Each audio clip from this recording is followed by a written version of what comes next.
Hi, this is Tia Christensen, and welcome to Authentically You Leadership, top tools for driven female entrepreneurs to build wealth, achieve fulfillment, and lead with heart. Today, we get to spend time with a powerhouse of a woman, Tracey Grove. Tracey is a high-performance executive coach who specializes in leadership effectiveness and is also the author of Taming the Sabertooth.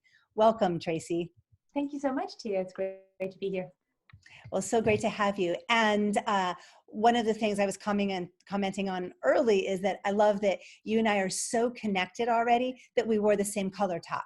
It's just perfect. You know, when you're in sync, you're in sync. That's right.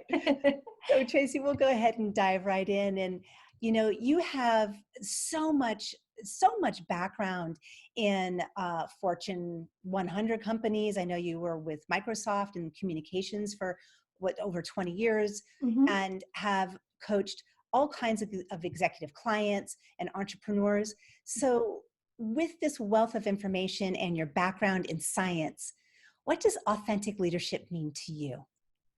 So I think for me, it means showing up as you, regardless of the situation. So it's really about a couple of things. When I think about authenticity, I think about it in the terms of the word care. So if you think about care, the first one is really around how you communicate and really showing that you care about people around you in communicating with empathy. And then the A, I think about as the authenticity piece. And this is where you are the same person, whether you're in a work situation, whether you're in a home situation. People know who you are and they know what to expect from you. And then the R is really about being responsible. So this is really showing up and doing what you say you're going to do, so people know they can rely on you. And then the final piece, again, is that empathy piece. So for me, authenticity means being able to connect with people, putting yourself in their shoes and understanding that we're all dealing with a lot of the same challenges. And I think the way to be authentic is to understand that we're all human. We all deal with similar problems and issues. And we all have to go through our ups and downs, and knowing that we can support each other through that is really, really important. And that's where I think the authenticity is hugely, hugely critical. Thank you so much for that. So a couple of technical difficulties there. We're just going to pretend they didn't happen. Sorry about that. No, that was definitely on my end. I lost you for a minute. I'm back now. Thank you for that. And I love this tie into sort of, you know, that emptiness and really connecting with our authentic selves. And in all of your experience, what have you seen as the trend in leadership, say in the last 5 years? Where were we, 5, 8 years ago? And where do you see us headed now? It's interesting. It comes back to empathy again. I see that, with the world is moving at such a rapid pace. We have so much going on in digital transformation. We have technology, which is incredible because it helps us to stay connected. It brings people together. It bridges a global divide. The downside with the technology is it also blurs the lines between our home lives and our work lives. So we're always on. And for leaders in particular, this is challenging because they have to navigate the same stuff that we all have to navigate while trying to lead an organization, while trying to bring people along on the journey. And they hold the responsibility for the livelihood of their people in their hands. And that's a huge responsibility.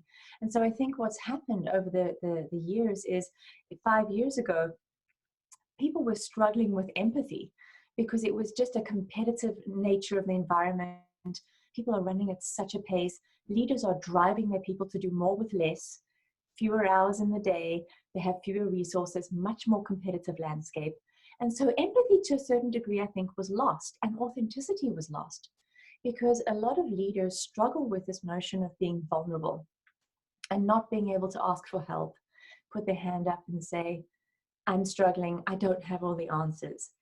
What we're seeing now, as I've been working with leaders over the past few years, is a shift to where they want to recapture that sense of authenticity, vulnerability, and learn how to have empathy again, because they're realizing that unless they treat their employees well and unless they bring their teams along on the journey, they can't succeed. They can't do it alone. And so the days of the hero leader sort of, pushing people from the back or leading from the front are largely over. Now it's more about being an ally, less so than being a hero. And it's more about these leaders getting into the trenches with their people, locking arms with them and moving forward together. And that's a difficult thing for a lot of leaders to do, because it does mean they have to be vulnerable. And they're not expected to have all the answers, but to a certain extent, especially in the US, the corporate culture has been one where the leaders expected to know everything and solve the problem. If leaders can embrace this, which I think you're starting to see a shift to them doing a lot more of this in their leadership development programs, in their approach to how they communicate with their teams, you're seeing a shift to them being able to embrace some of that vulnerability a little more willingly, even though it's not easy. To then become more open to bringing their people along and helping to co-create that future of whatever the organization is that they're living in and that they're working in. If they can co-create that, then it feels like people have some skin in the game and they really have a sense of shared purpose. And that's what I think a lot of leaders are moving towards trying to develop now, because they've realized that the old way is just not sustainable. I absolutely agree with that. It's interesting. I volunteer for an organization called Boston Breakthrough Academy, which is a transformational leadership program. Mm-hmm. And that is the one thing that we talk a lot about in the coaching that we do, is really helping people pull that empathy, that vulnerability out and to let it shine, because that is such a great way to connect with people. Absolutely. And so Tracey, I'm really curious for your perspective on how has tapping into our vulnerability, our authenticity, how has that helped your clients and in corporate America help them build wealth and succeed? And when I say wealth, I mean that in a variety of ways. So of course it's monetary. Sure. And, it's also wealth of spirit and mind, body, and soul. Absolutely. A number of my clients are going through this journey right now, and it's been fantastic to watch them, because what it's done is it's transformed the way that they bring their true selves to their organizations. And so as they've been able to do that, they've been able to build a relationship which is much more solid and much more based on a foundation of trust with their employees. And it's interesting because for a lot of them, they were very concerned about losing respect, because they were being more open, more vulnerable, asking for help, especially when it came to how they demonstrated leadership behaviors or didn't.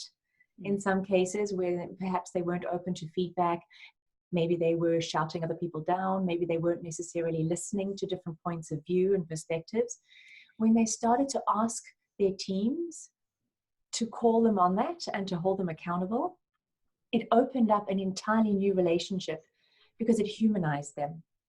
And so what it's done is it's brought these teams together, and to a large extent has also enabled some of these clients to bring in new organizations, to do acquisitions, mergers. In some cases, the recruiting process has been influenced by this, because the culture becomes so endemic in the organization that it's one of the big draws for working in a company that maybe can't compete with some of the very big organizations, but has a culture where people feel like they're heard and they're valued. So I think from a wealth perspective, they've done a couple of things. They've been able to harness the power of the team around them.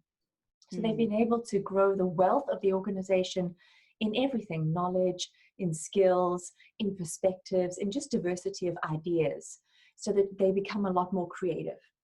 So there's already a wealth building within the organization there.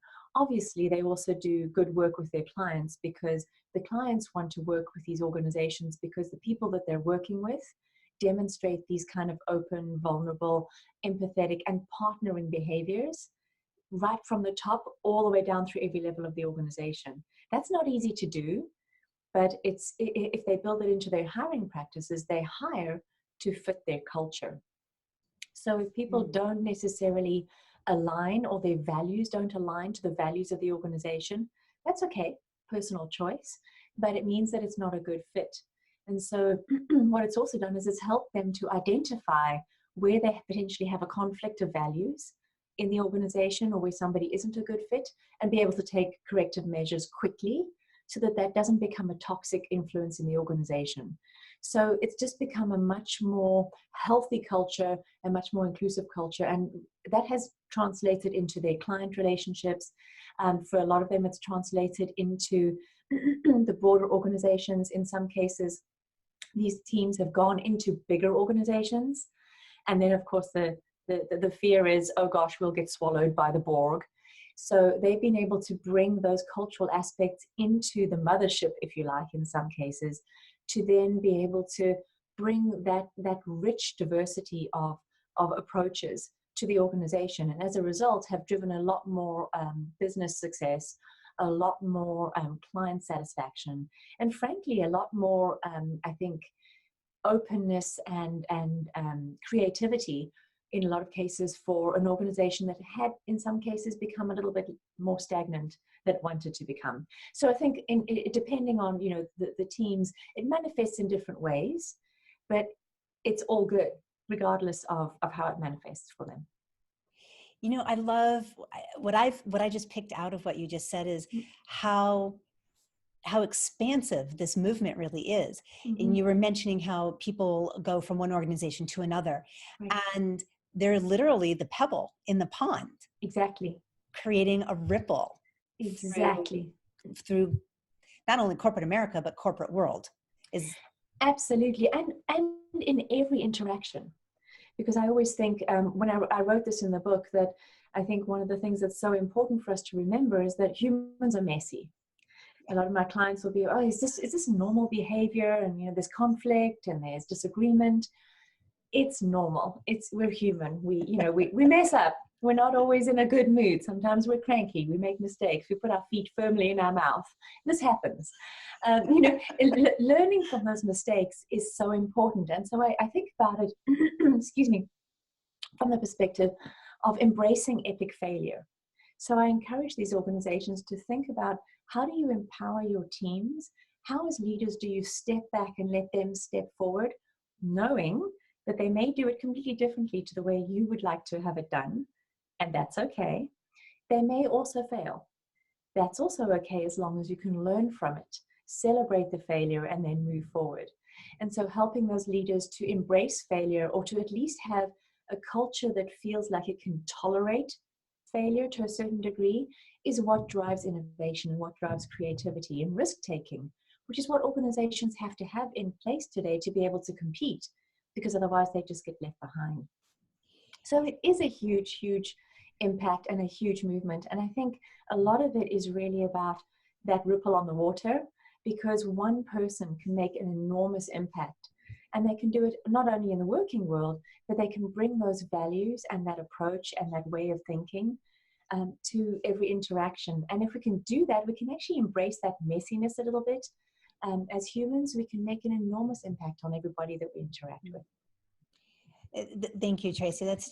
It's beautiful, and it's doable, everyone. It's not pie in the sky. It's happening. Tracey's telling us this is happening in the corporate world.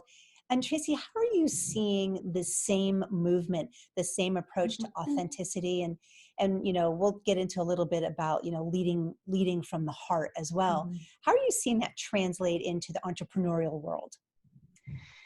It's an interesting space, because entrepreneurs technically are loners in a lot of cases. In a lot of the entrepreneurs that I've worked with, they're trying to get out of the corporate space, which is not feeding this for them. For a lot of them, it's about creativity. It's about being able to grow, try new things, take those risks. And so for the entrepreneur who is willing to say, I need help, I need to have people around me who can support me, and not think that they have to do it all themselves, that it's a very powerful thing. It's more challenging for entrepreneurs because they are, by their very nature, very hands-on. So it's difficult for them to step back and let other people help them.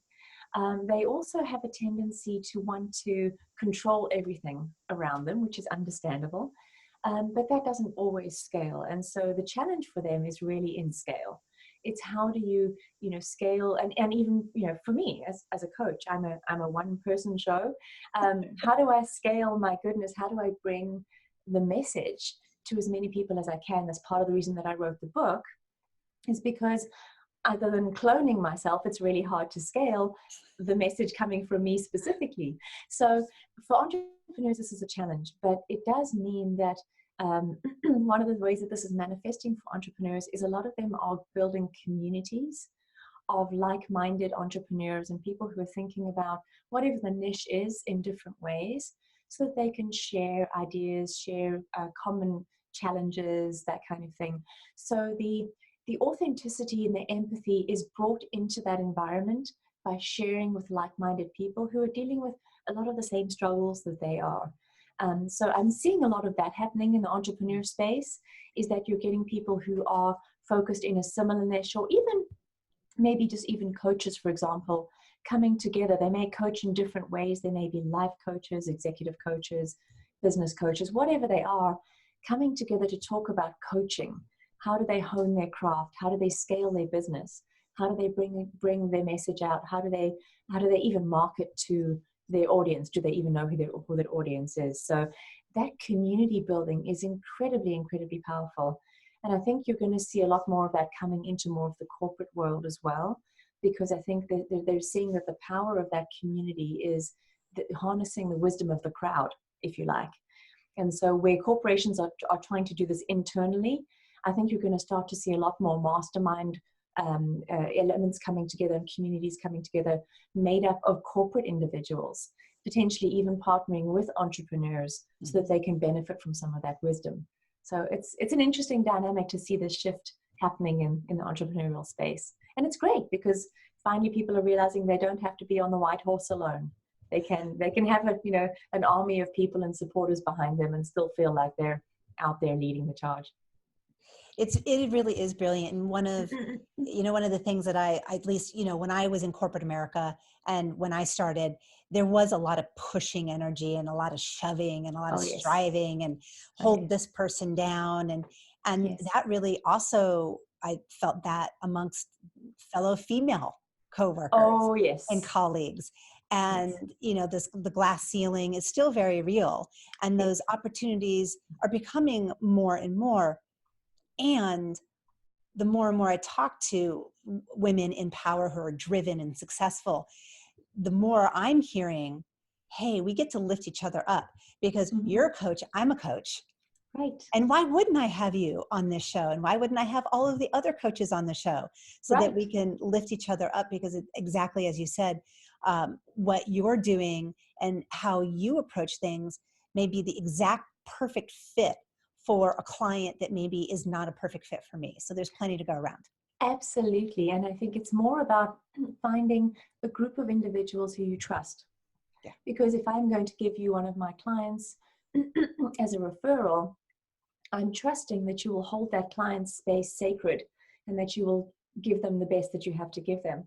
So for me, I'm so sorry, I tend to bring together. I have a community of coaches who we refer clients to each other because we trust each other. We know the quality of the work. We know that client is going to get the best they can possibly get, because ultimately when it comes down to it, and the same thing, for women supporting each other, we're all after the same goal. We all want to, do good work. We want to make a difference. We want to leave a legacy, leave our mark on the world. And we can all do that. And we can do that by helping each other to do that, men and women. And I see this so often where women feel like they have to compete with each other more so than men do. And I think maybe it's because historically women have felt like they haven't had as many opportunities. And so there wasn't enough to go around. So they had to kind of fight each other to get that one opportunity. I think that's shifting. And I think a lot of it is a shift in mindset for women, more so than anything else. I think it's less about us versus them. And it's more about, we're all in this together with our male counterparts. We can partner, we can do great work together because we bring two very diverse yet complementary perspectives to whatever the problem is that we're trying to solve. And so that's why I want to make sure that my community is made up of coaches, people with different skills, perspectives, backgrounds, and men and women, because I think I don't think that either side can do any good alone. I think we have to do this together, and we have to partner, because we're two sides of the same coin. And frankly, when it comes down to it, we're all just human, and we're all trying to get through the day and feel good about what we've achieved at the end of the day. And so doing that through partnerships and through supporting and collaborating with each other, it makes it so much more enjoyable. And we learn so much from each other. And so I think it's a wasted opportunity when we don't do that, which is unfortunate, but hopefully is shifting. Thank you, Tracey. And my next question for you is leading with heart. What does that mean to you? And how do you see that tied in to what's happening out there in the corporate world and in the entrepreneurial world? Mm-hmm. This is an interesting notion. So when I think about leading with heart, it comes down to showing, again, care for your people. So in the corporate world, I've seen this a number of times, and it's generally the uniqueness of specific leaders where it manifests. But it manifests in such a way that it can vastly change the culture of an organization.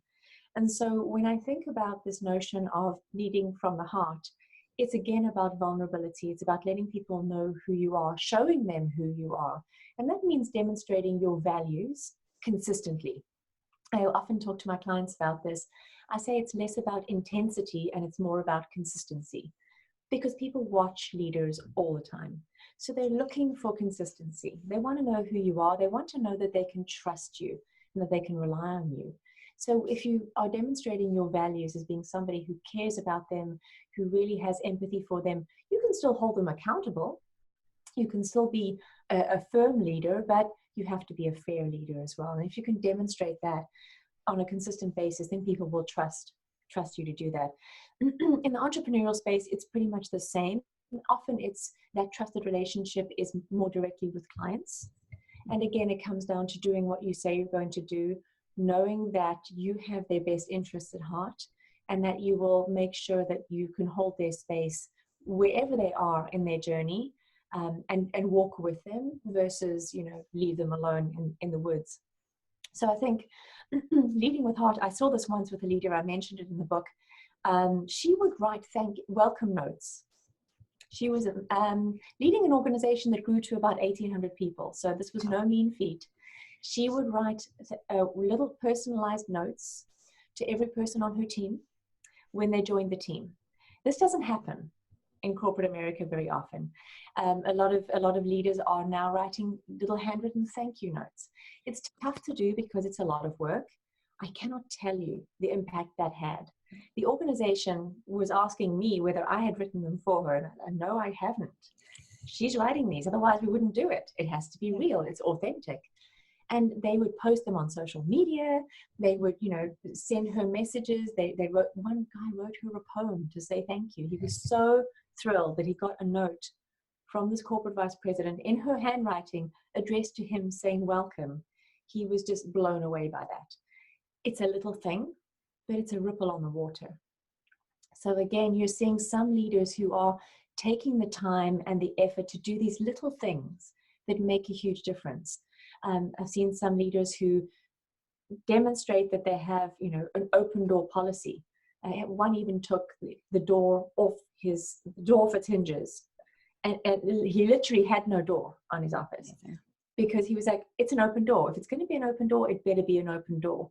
This is one of those symbols around culture that you see sometimes with leaders. You see some of these organizations where I know that I think it might be St. Jude or one of these organizations that treats children with cancer. Yeah. They have a big bell. It's called a magical object. They have a big bell in their front office. And whenever a child goes home after being cured of cancer, they ring the bell. So it's very symbolic. And it shows everybody can get behind that, and the entire organization rallies around because it means something to them. It shows how much they care. So these little symbols and little rituals that are coming out that you're starting to see filter through in the corporate space are so encouraging to see. And every organization has to build its own because it has to mean something for them. I had another client who has just done an acquisition, and they did a little video with the CEO of the company who was acquiring the other company, and the CEO of the company who was being acquired. And they were talking about the culture fit, and that was one of the main reasons they brought these two organizations together. It was a logical piece, but the thing that really made them want to do it is it felt like the families were coming together, and they talk about it as a family, and that is powerful. So you see a lot of this happening. They even had like a little sign, one of their team member holding up a sign saying welcome to the other team. Little things like that. Having onboarding programs which bring people in and make people feel included and cared about and valued. Those little touch points that are used to the best possible degree, hugely important. And for the entrepreneurs, a lot of that is around helping their clients to think about those things, but also bringing those touch points to their customers. A lot of entrepreneurs who are selling a product or a service, it's thinking about how they can actually do that in a way that makes the customer feel like they're more than a customer, they're actually a friend. And so it's that showing of care, ultimately, which is what I think everybody is looking for, because customers don't expect you to just give them a service anymore. Now they want you to walk with them on the journey. And that's irrelevant of any industry differences, any product differences. People want to know that you know them, that you care about them, and that you want them to succeed. That's what it comes down to. Thank you. I love this conversation. It's one of my favorite parts. Oh, thank you. And Tracey, just so you know, bring authenticity and leading with heart, bringing it down into those measurable components. It's something that we've been talking about. And how have you seen that leading with the heart and from the heart impact the bottom line? I mean, you've mentioned it in terms of mergers and how that is shifting and bringing cultures together. And how is it also allowing people to find fulfillment in all areas of their life, home, their family, relationships, their health. And I know you've written a lot about the energy crisis, which was my first online show, was all about that. And so if you could speak into that a little bit, I'd really appreciate it. Sure. So for me, the leading with heart is something that you do either consistently throughout your life or you don't. It's not something that you just switch on or switch off. And so from a corporate perspective, I've seen organizations be wildly successful when a leader feels like someone who has high integrity, people feel like they can trust that leader. They will then follow that leader through whatever comes. There's a sense of we're in this together and we have a shared purpose. That same shared purpose, I've seen people who are volunteering, doing amazing work in organizations that are serving communities. I've seen people who are just giving back to friends and supporting them through difficult times. It's a way of shifting society in a way that feels more empathetic and more caring. And it's less about me. And I think the way a lot of this is manifesting is in showing appreciation for others. And I often help my clients to do this, show appreciation for others in what impact they've made on your life. And it could be your work life, your home life, it's probably both. I often ask my clients, if you had to ask your team to name 5 people that have made a difference in their life, would you be on their list? And it's a difficult question to answer because for a lot of them, the answer is probably no. So then that begs the question, what could you do? What small thing could you do for somebody today that is going to make a difference for them? It can be tiny. We don't know the impact that we have, but little moments make enormous impacts on people's lives. A smile at a stranger could change their day completely, change their outlook completely, and maybe change the direction of their life. You don't know. So there are so many ways that we touch other people that we're not even necessarily aware of. So bringing awareness to that and understanding that you can show appreciation in ways that people don't necessarily see coming, but it increases their ability to then in turn give back to the people who are showing appreciation. So it's almost a two-way street. It's kind of like a paying it forward situation. I've actually seen this. I did a little experiment when I was in college. That they say that the whole pay it forward mentality only lasts around 7 or 8 seconds, which is actually coincidentally about the same time span which we have any kind of attention span. 7 seconds is generally the most attention you'll get from somebody before their mind starts to wander. Interestingly enough, I was feeding into a large line of traffic coming out of college. And so I decided to let a car in and then see if that car would let the next person in, because a lot of car parks were basically converging into one single lane to come out of the college. So I did this, and then I counted. And it was interesting because over a period of 7 seconds, the cars in front of me, there were probably 4 or 5 cars that in turn let somebody in front of them. And then it stopped. So it was interesting to see this pay it forward thing in action, and test the theory about the time limit to it. So I always encourage my clients, I say, people have a lot going on. Life is busy, life is hectic, and not always kind.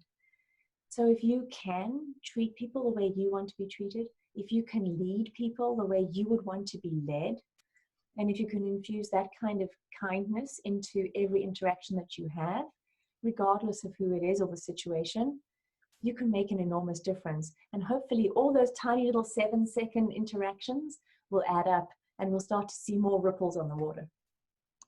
I thank you for bringing Pay It Forward up. First of all, amazing movie, great story, very heartwarming. And it's something that I started doing at my local coffee shop in my neighborhood here in Manhattan, where I would go in and grab a tea, treat myself to a tea. And then I would turn to the person behind me and say, "Oh, could I get your coffee?" And the look of shock and like, why would you do that? And what's in it for you? What, do you want something from me? And no, just, it, the whole idea of pay it forward, and why not? And I hope you have a beautiful day. And I started doing it pretty consistently. And so there were certain staff who sort of, they knew it was coming, or I'd leave money behind. And there were a few times, to your point on the 7 seconds, where that person turned around and did it for the person behind them. And it was a beautiful thing to watch as I would walk out with my tea, to just see that conversation happening over and over again. So perhaps those of you watching, this would be a great experiment for you in terms of parking spots. It doesn't have to be money, it can be anything, any gesture, holding the door. So I even had one gentleman. I was coming out of a shopping center with my cart, and I was going to go put it back, and he happened to be coming into the shopping center, and he said to me, "Oh, don't worry, I'll take your cart for you." It's fantastic, little thing, tiny little thing, so appreciated. And I think the key with that is show the appreciation and demonstrate the appreciation. I often say to my clients, when you do this, then I ask you to do the other side. I ask you at the end of each day to write down 3 things you're grateful for and that you appreciate. And often it'll be that little thing that somebody did for you, so that you remember that feeling, you remember how good it was, and you feel more inclined to look for those opportunities to do those things for other people. Because when we do for others, it takes us out of ourselves for a minute, and we become a lot more outward focused. And it's much easier to trust other people if you are focusing out than focusing in and worrying about all your own insecurities and your own baggage. So it just makes it a lot more pleasant to be around everybody. It sure does. And, we're going to wrap up here, but I can talk about this all day long, obviously. And if you could comment, in these moments where you've had clients who've written down their 3, elements at the end of the night, who've paid it forward, who've had a lot of, really stepped into this, how has that manifested in fulfillment in their life for them? How has that impacted maybe their health or their energy level? Oh, definitely health. The gratitude piece is hugely beneficial for health because it lowers their blood pressure, it calms them. It also builds neural pathways to optimism. So it physically builds new pathways in the brain. Naturally we are designed to look for the negative because our brains are scanning for threat. It's just the way that our minds work. It's just our brains have evolved that way because, you know, in the days where the Sabertooth was chasing us, we had to think like that. We still think like that because our brains haven't evolved. So now the threat is somebody, you know, saying something mean to us, or that email we don't like, or, you know, a difficult conversation with your teenager, that kind of thing. That's the threat. But our brains are always looking for the negative. So we tend to gloss over the positive. We forget. We come back to the stuff that feels emotionally scary for us. So by doing this gratitude piece and doing it consistently every day, and then for bonus points, sharing it with friends, family, loved ones, the dog, the fish, don't care, share it, because then you double up the feeling of happiness. You're building these new neural pathways to a more optimistic mindset. And you're actually physically building those paths in your brain so that your mind is less inclined to be sitting in a negative space. And that does a huge amount. It reduces the cortisol in your body. It reduces your blood pressure. It will bring down a lot of it has even had impacts on depression, anxiety, cholesterol levels. It's amazing what it does for physical health. But also when you're just feeling more optimistic, you just feel better about your world and about life in general. And generally then you're also more willing to forgive other people. You become kinder. You become more willing to help other people, less willing to, you know, cheat or, you know, take advantage of people, that kind of thing. And I've seen this manifest with a lot of my clients, mostly in health and stress reduction. And that's a lot of the reason why we do it, because I'm focused on building resilience for them. And a lot of this is focused on how do you build a resilient mindset so that when they're dealing with the day-to-day, which, you know, bad stuff happens, difficult stuff happens, it's always going to. Our saber-tooth isn't going anywhere anytime soon. How do you deal with that when it happens so that you deal with it more positively and more productively, and you don't react necessarily to something, you take a more thoughtful response to the situation. So the gratitude has done wonders for them from a physical health point of view, but more so, which is just a great benefit, but more so for the relationships that they have and for the fulfillment in sharing those stories. I've had a number of clients who've said it's brought our family together because we've been able to share those moments. I'm doing this with my kids and my wife. At the end of the day, we all share stuff. We all write down good things. And it's a moment for us to actually share that connection and that time together in a way that is different to the way we would normally say, you know, how was your day, kind of thing. So it has enormous impacts. And it's such a tiny little thing that takes almost no effort, but it is a mindset shift. And I think the key is it may feel forced at first, but if you practice it, eventually it becomes just a natural way of thinking. Thank you, Tracey. I so appreciate the depth of this conversation and some your helpful hints on things that people can implement tonight, to just begin that shift. Mm-hmm. And before we conclude, I would love it if you could share with everyone a little bit about your free gift, your very generous free gift, which is access to your app, the Pure Symmetry app. Correct, yes. So it is a mobile app and it's downloadable from my website. I believe you have the link. And so the app, yes. So the app is, think of it as a companion to the book. You don't have to have the book to use the app, but the app is really focused on building resilience. So it's got some articles, some information. We go into a lot of the neuroscience behind resilience, behind gratitude, optimism, dealing with learned helplessness, that kind of thing. So go into some of the science. There's some exercises. There is even a little test, a stress test that you can do to see how stressed you are and how you're dealing with stress. And this is something you can take multiple times because you move and change and shift depending on what's happening in your life as you grow the skills. And then there are also some exercises, some skills, some ideas and suggestions and tips around how you can build resilience. And then there's just some interesting reading material. My blog is being fed into the app as well. So there's new content coming in regularly. So it's just a great way to bring this coaching around resilience and bringing your true self to leadership and courageous leadership, and bringing it with you in your pocket every day so that you can refer to it and remind yourself of some of the ideas and insights. Beautiful. Thank you, Tracy. Again, thank you for just hanging out and spending time with us and having such a great chat. It was wonderful. Thank you so much, Tia. It's great. I could talk about this all day. So it was fantastic chatting to you. I appreciate it. And to those of you watching, Tracy and I really appreciate your time, and we would love to hear your feedback, what landed for you or resonated.